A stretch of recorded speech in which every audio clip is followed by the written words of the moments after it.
But it's been fun to get these reports on who is there for the top 30 visits for the Bears. Malik Neighbors is on Wednesday. Mm-hmm. Xavier Worthy, the speedster, is there today. That's not even the Texas wide receiver I like the best. I know you like Adonai Mitchell. I do. But also the headliner today is Marvin Harrison Jr. The big picture headline is that no other quarterback has taken a top 30 visit with the Bears. It's just been Caleb Williams. And he's not visiting any other team. They're not bringing in any other quarterbacks. Mm-hmm. So the number one pick, it's locked up. It's about what they're going to do with the 9th pick.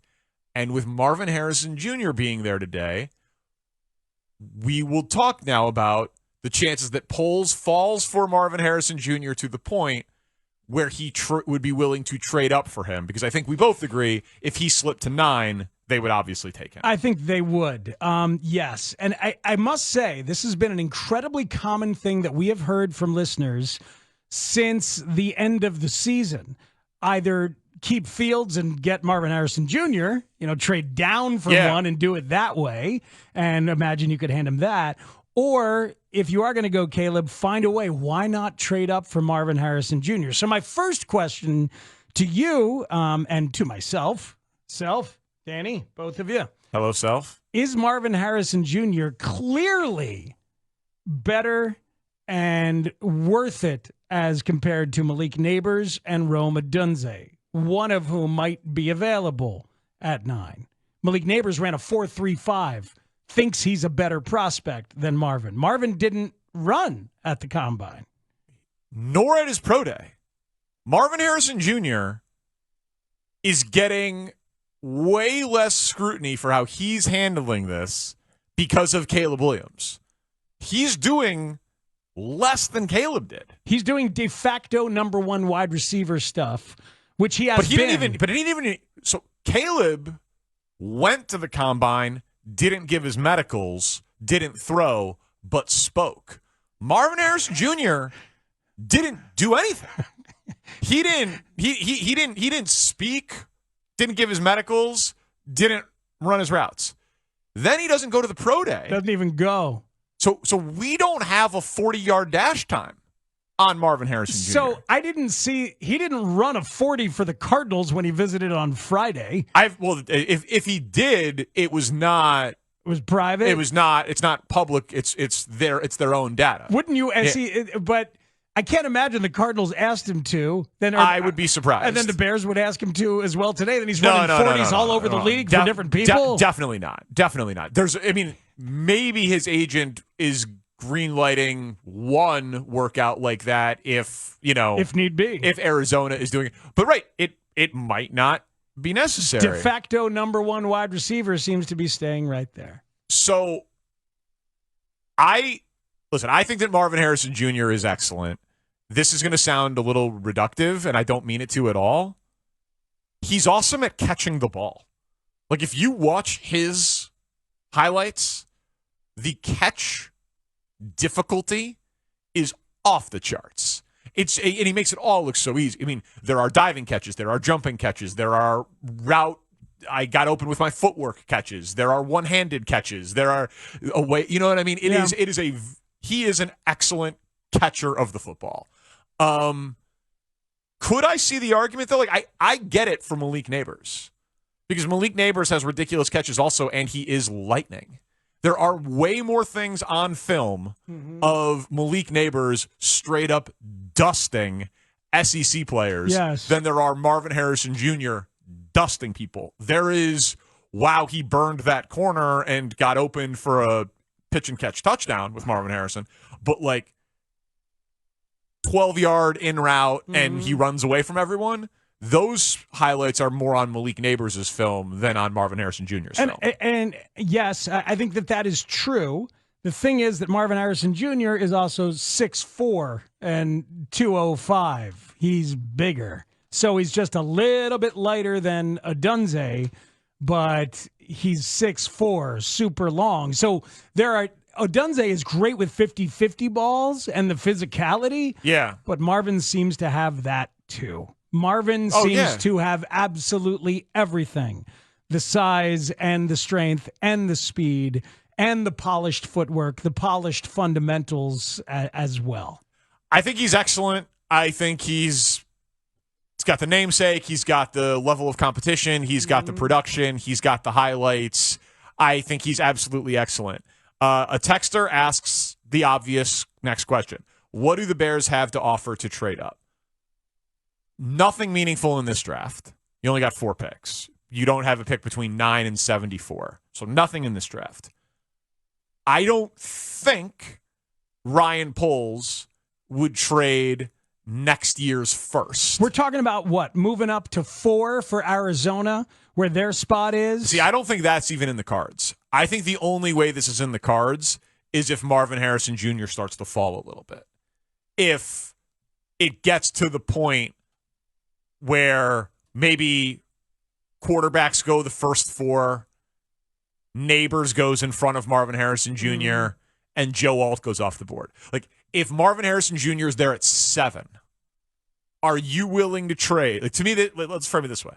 If Marvin Harrison Jr. is there at 7, are you willing to trade Carolina's second-round pick to go up and get him? Carolina's second-round pick next year.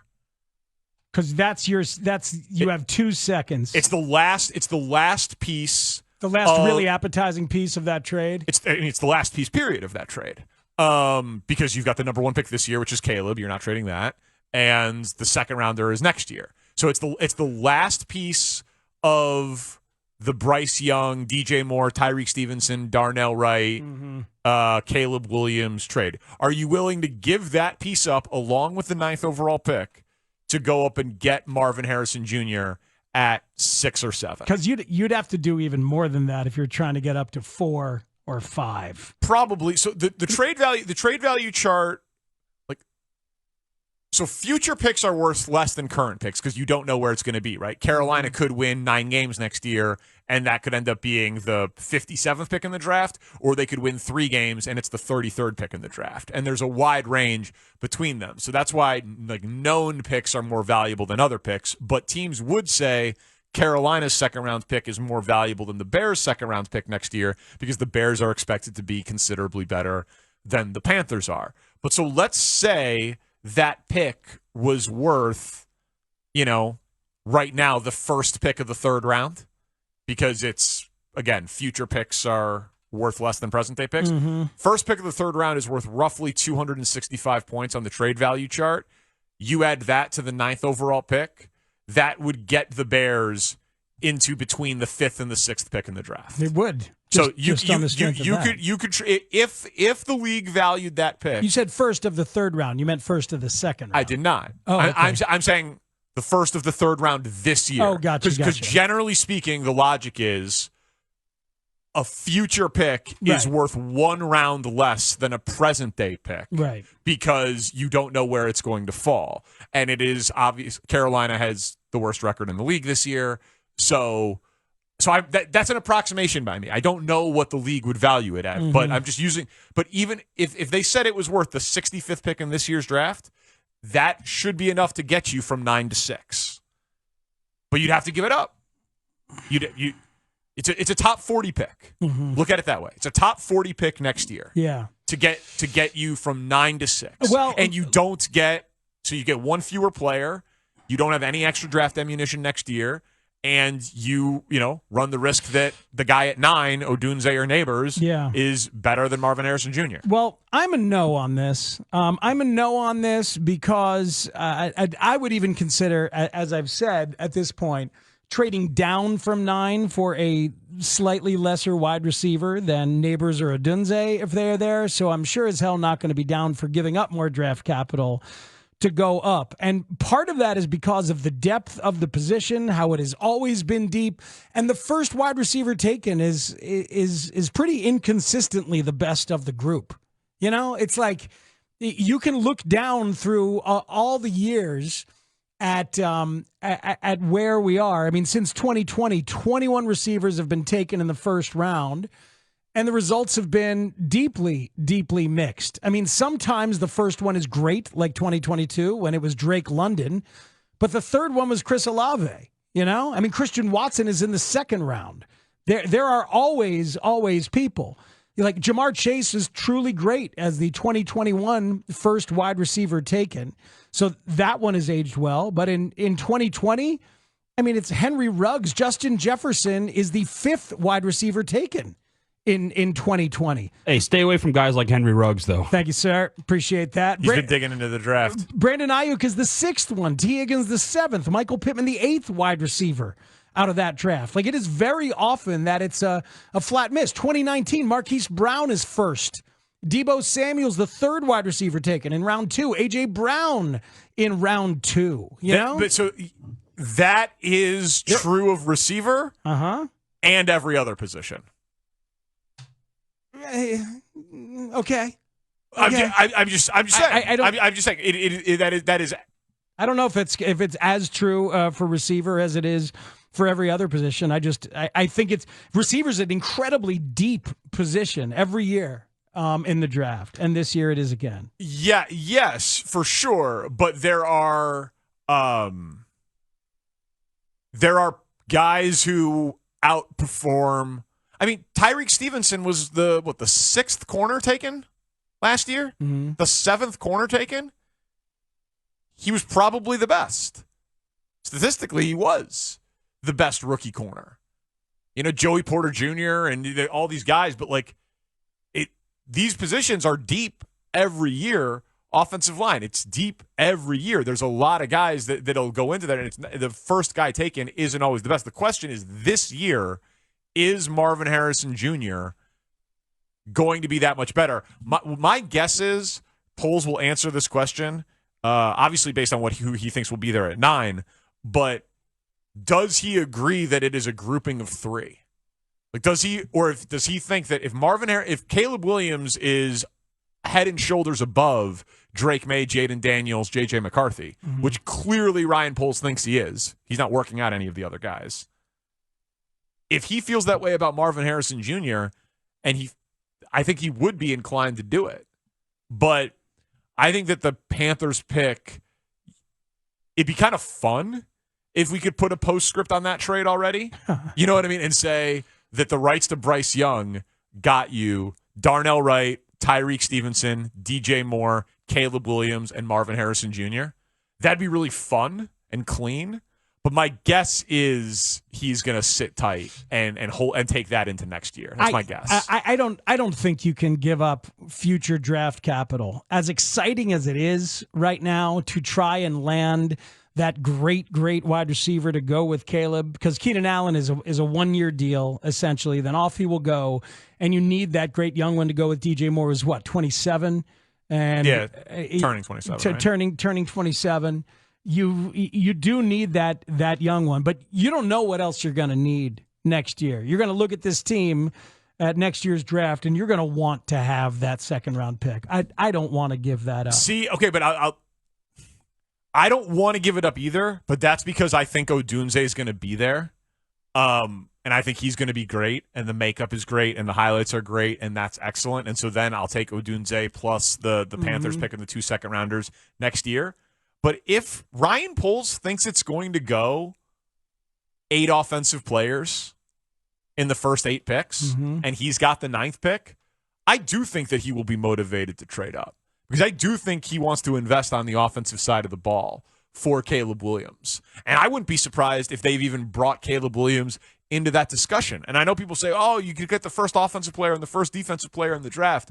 But he wants to build around and do everything in his power to support his young quarterback. And maybe Keenan Allen's here for more than 1 year, or maybe he isn't. And even if he is here more than 1 year, his prime is not going to last that much longer because no one does at that position. You're not deep at receiver for the long haul. Oh, no, you're deep. one. You're deep for this year. Yeah. And so if he thinks that Neighbors and Odunze are going to be off the board at 9, then I'm fine with him trading up something to get one of those 3. I'm just not convinced that it's going to end up being Marvin Harrison Jr. I think at that point you would trade down because you've found another receiver, whether it's Adonai Mitchell, whether it's Keon Coleman, whether it's Xavier Worthy, who's there now. You've found another receiver that you want to target just a little bit later, and you're cool with a couple of them, so you trade down a little bit. And then you start to think, is Brock Bowers going to be something to consider, even though they've got 2 veteran tight ends now under contract. Bowers can obviously be used as a slot wide receiver and as a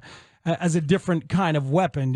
What an unbelievable addition that would be for a multifaceted offense. What's funny though is, man, like if these guys are their comps, you would trade the Panthers pick for them in a heartbeat.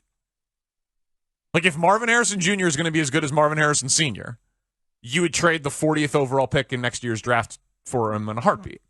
If Malik Neighbors is going to be Jamar Chase, you would trade the 40th pick overall, in a heartbeat. If Odunze is going to be Larry Fitzgerald or Devontae Adams or some of the guys that he gets comps to, you would trade that pick to be sure that you get that guy in a heartbeat. So it all comes down to what's Ryan Poles' conviction that those guys are going to actually reach whatever their player comp ceiling is. I mean, 2017, Corey Davis is the first one, and Cooper Kupp is all the way down, obviously, in round 3 is the 7th. Right. 2016, Corey Coleman and Will Fuller, Michael Thomas all the way down in the second round as the 6th wide receiver taken in that draft. It's just, it's pretty darn frequent that the top wide receiver taken does not end up being the best of the wide receivers. Sammy Watkins taken before Mike Evans in 2014. Odell Beckham, the 3rd wide receiver there. It's just...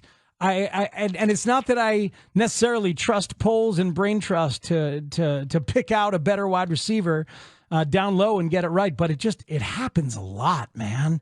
DK Metcalf, a 2nd round pick. It happens a lot in this league. DeAndre Hopkins taken 27th overall in 2013, 2nd wide receiver. Tavon Austin went 1. It's just there's a lot of misses up top with wideout, so I wouldn't give up an asset to do it. But maybe my appetite for it is less than a lot of Bears fans, because I'm certainly seeing a lot of hungry Bears fans who don't want to hoard picks. They just want to go for it right now with the quarterback on the rookie deal. It's my appetite, again, is high enough for it if Ryan Poles has intel that one of those 3 receivers is not going to be there for him at 9. That's the scenario, because I do want to get him. I want to get Caleb Williams, his Jamar Chase, and have them grow together for 8 years, 10. You know what I mean? 8 years of a receiver's prime, lined up with a quarterback. But I happen to think that Odunze is going to be there for the Bears at 9, and that they will sprint to the podium and make the pick, and then go into next year with the Panthers' 2nd round pick in their